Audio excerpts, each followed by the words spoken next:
இப்போ ரீசெண்டா வந்து பொங்கல் ஃபெஸ்டிவல் போச்சு. ஃபினான்ஷியலா கொஞ்சம் வீக்கா இருக்கு அப்படின்றதுனால பாப்பாக்கு வந்து ஒரு செட் ட்ரெஸ் மட்டும் எடுத்துடலாம் அப்படின்னு சொல்லிட்டு ஷாப்க்கு கூட்டு போயிருந்தாங்க. பொண்ணுக்கு ஒரு 3 செட் எடுத்தாங்க, பையனுக்கு ஒரு 2 செட் எடுத்தாங்க. சரி நீயும் கூட வந்துட்டியேன்னு சொல்லிட்டு எனக்கு ஒரு 400 ரூபாய் ஒரு டாப்பும் ஒரு 200 ரூபாய் ஒரு லெகின்ஸ் எடுத்து கொடுத்தாங்க. பையனுக்கும் பொண்ணுக்கும் பட்ஜெட் பாத்தீங்கன்னா 7000 ஆச்சு. எனக்கு பாத்தீங்கன்னா 1000 குள்ளேயே முடிச்சிட்டாங்க. ரெகுலரா வந்து ஆன்லைன் ஷாப்பிங் அதிகமா பண்ணுவாங்க. இவருக்கு இதான் வேலை.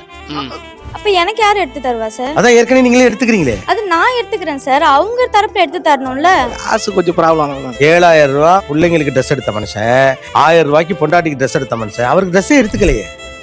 இவர் உங்களெல்லாம் கல்யாணம் பண்றதுக்கு முன்னால அவ தலை எப்படி எல்லாம் ட்ரெஸ் பண்ணுவாரு ஞாபகம் இருக்கா உங்களுக்கு? அவரு வாங்குற சம்பளம் சேலரி முழுக்க ட்ரெஸ் தான் எடுப்பார், ரைட்டா? உங்களை கல்யாணம் பண்ண பிறகு எவ்வளவு ட்ரெஸ் எடுக்க ஆரம்பிச்சாரு? ரொம்ப கம்மியாயிடுச்சு. எவ்வளவு குறைஞ்சது? வருஷத்துல ஒரு 2 டைம். அவர் மாறி இருக்காரா இல்லையா? கண்டிப்பா ரொம்ப மாறி. இப்ப இவரு இந்த பொண்டாட்டி வந்ததுனாலதான் நான் சட்டை எடுக்கிறது போச்சு நான் சொல்றாரு. இந்த பொண்டாட்டிக்கு இருக்காளுகளே, அவளுக்கு பணம் கொண்டு வந்து கொடுத்தா நம்மள தெய்வம் பாளு, பணம் கொண்டு வந்து கொடுக்கலன்னா நாயை விட கேவலமா நம்மள மதிப்பாளுங்க.